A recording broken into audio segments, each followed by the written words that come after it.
Welcome to the Manager Lab, where we delve into the increasingly dynamic world of talent management. In each episode, we will unravel key insights, break down the most relevant books and articles, and provide actionable tips to optimize your approach in developing and retaining top talent. Stay tuned for a deep dive into the art, science, and strategy of unlocking your team's full potential. Let's enter the Manager Lab.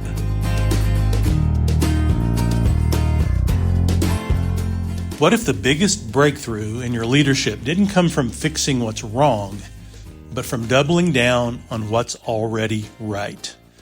Today, we're tackling a question that every manager wrestles with. Should you focus on developing your leadership strengths or fix your weaknesses? It's a debate that shows up in performance reviews, development plans, and quiet moments of self-reflection. And the answer, as it turns out, is more nuanced and more powerful than either extreme. So the segment 1 of the article talks about the false choice. The first insight from the research is simple but profound. This is not an either-or decision. Too many managers fall into one of two traps. Trap number 1 is obsessing over your weaknesses.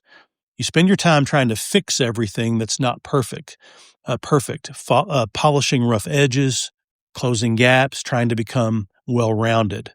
The problem with that is that you end up average at many things and exceptional at none. Trap 2, ignoring weaknesses entirely. You lean fully into your strengths, but blind spots grow unchecked, and eventually they limit your effectiveness. So great leadership doesn't live at either extreme. It lives in the tension between the two.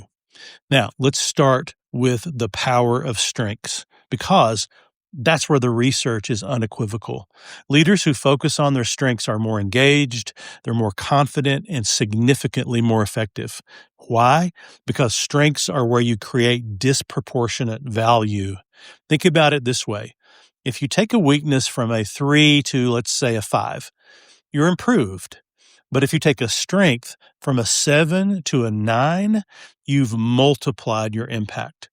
Your strengths are your leadership signature. They're what people rely on from you. They're what create energy for you and your team. So one of the most practical questions you can ask yourself is, what do I do that consistently creates value, and how can I do more of it and better? All right, segment 3, the danger of fatal flaws. Here's the critical counterbalance. Not all weaknesses are equal. Some weaknesses are just, neutral. Maybe you're not the most detail-oriented person like me, or maybe public speaking isn't your natural gift. These don't necessarily derail your leadership, but some weaknesses are what the research calls fatal flaws. These are the behaviors that erode trust, damage relationships, or undermine your credibility.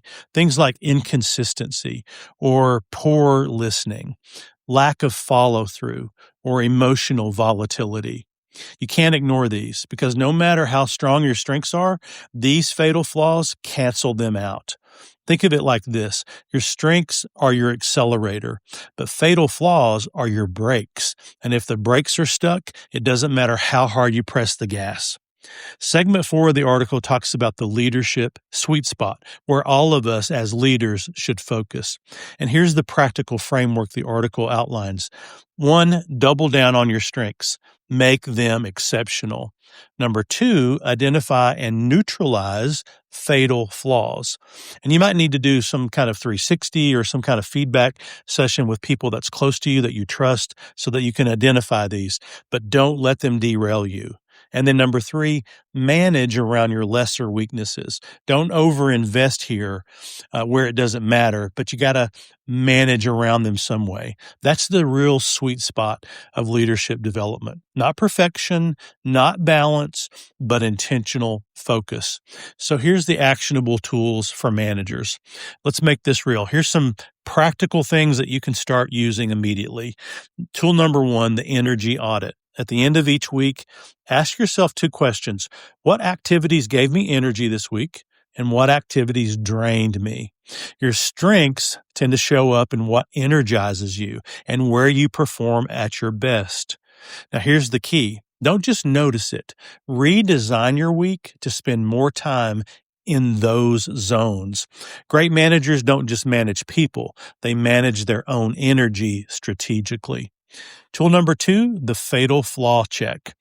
Ask 3 to 5 trusted colleagues or direct reports one simple question. What is one behavior I have that makes it harder to work with me? It's a hard question, but it's a powerful one. You're not looking for a list of 10 things to fix. You're just looking for patterns, 1 or 2 behaviors that consistently show up. Then focus relentlessly on improving just those, because eliminating a fatal flaw often has a bigger impact than adding a new strength. Tool number 3, the strengths amplifier. Pick one of your core strengths and ask this: how can I use this more intentionally in my role? Where is this strength underutilized in my work? And how can I teach or scale this strength across my team?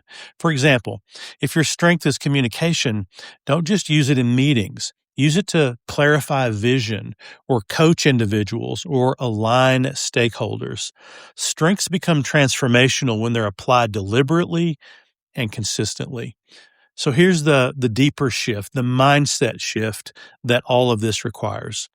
Stop trying to become a well-rounded leader. Instead, aim to become a distinctive leader. The leaders people remember, the ones who create real impact, aren't the ones who are good at everything.